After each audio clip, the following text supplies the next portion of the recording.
Hello everyone, John JMC here. So today we're going to be looking at TCS's new mini throttle, the UWT-50.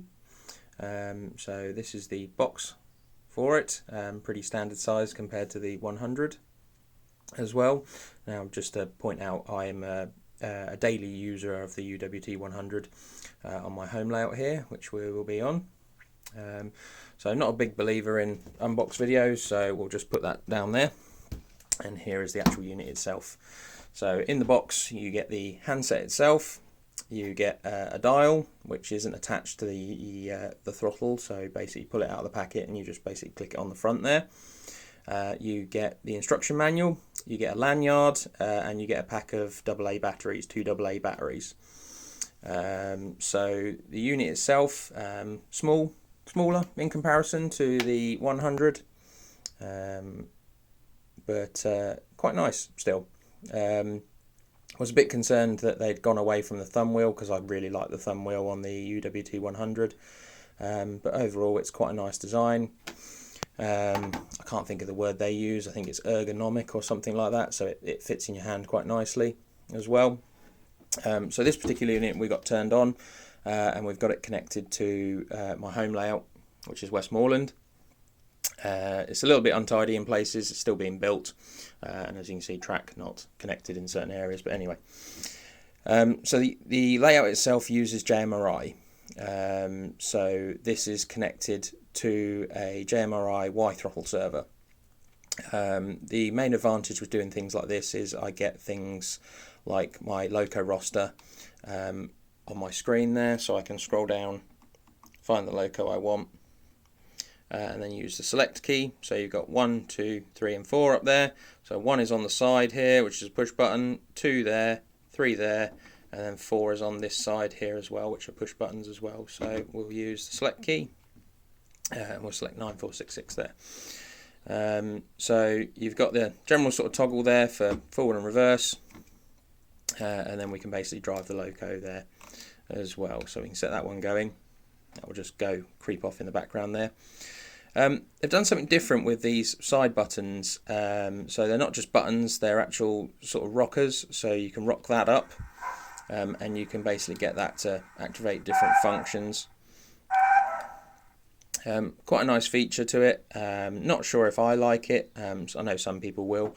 So yeah, if I go to number 4 on the side there and rock it up, I get the brake option, and 3 for the toot there. So you'll also notice things like my functions are labelled. Again, because I use JMRI, it's a case of I can label my function keys in my roster. So if I push the question mark button there, not only will it tell me what's on, but what I can do is I can see what all my functions do, which is quite a nice option. The shift key itself, much like the UWT-100, it's quite nice in the sense that once you push it once, it stays there. So by pushing 15, I can then have 15 on, and then by pushing 5 again, it goes 15. So some controllers you end up having to push shift again to get back to 15, but in this case it stays there. So I really like that feature on these handsets. Push the key again there. These buttons on the side here, as I mentioned earlier, you can select them in the menu option. So you can go into the throttle settings, and what you can do is you can basically configure these buttons however you want them to be. So at the moment I've got it as 10, 11, 12 on buttons 1, 2 and 3, and then I use the swap key on button number 4. You can also set these thumb wheels, you can configure them to be different as well. Again, nice little feature of them. You can set up a ballistic throttle on it. I haven't done this on this one yet, so I have to scroll quite a fair old bit. The other thing to point out is they do 2 different versions of this. They do a P and an E. The P is for a potentiometer and the E is for an encoder.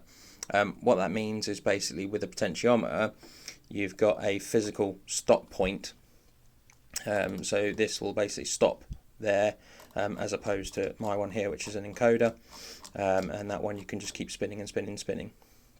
Quite like the encoder versions over the potentiometer versions.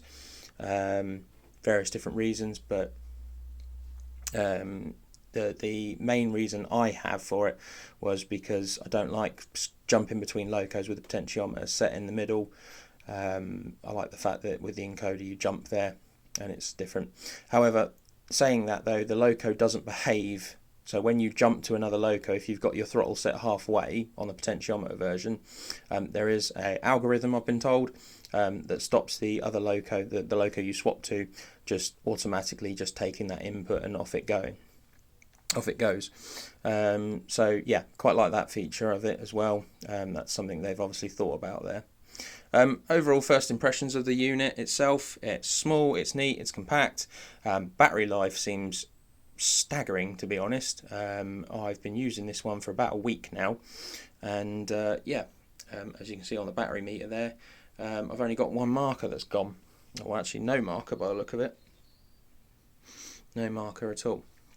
So yeah, good little feature. Screen's nice, neat, elegant, easy to read as well, which is another thing, because obviously the screen size from the 100 to the 50 is slightly different, as you can see there.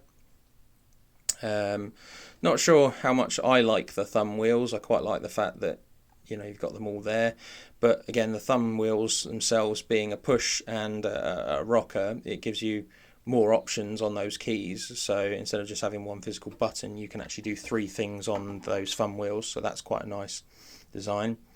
You can go in and select your points as well. So again, because I use JMRI, everything's labelled on my system here. So turntable 1, turntable 2, get into the sound effects units, the crossover points, the signal sounds, so I can use button to toggle all my different sounds there. Eventually you'll hear, there you go. So we can turn that off. So yeah, what do I think? Well, it's good. It's nice to see something different in the market as well. I'm quite a big fan of the Wi-Fi throttles as a whole, using them on various different exhibition layouts I have. Use the 100 daily myself, so the 50 is quite nice. The 50 is coming into the market around the £200 mark. This one came from Digitrains, and yeah, I think a lot of people were put off by the price point of the UWT-100. It was close to £300. So yeah, a lot of people were put off by that point, but I'm hoping that the 50 will be slightly more popular, being it's just that slightly bit more affordable.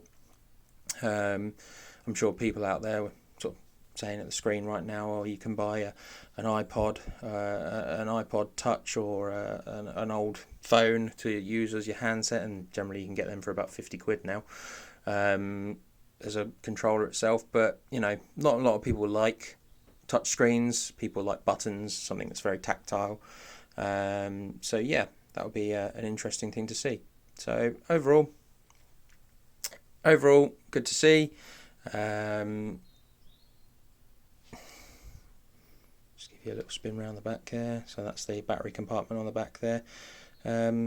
Not sure I'd have gone with a shiny finish. I mean, as you can see by this one, my hands have been all over it, and fingerprints do get left on it, so I'm not really sure why they went for a shiny back on it.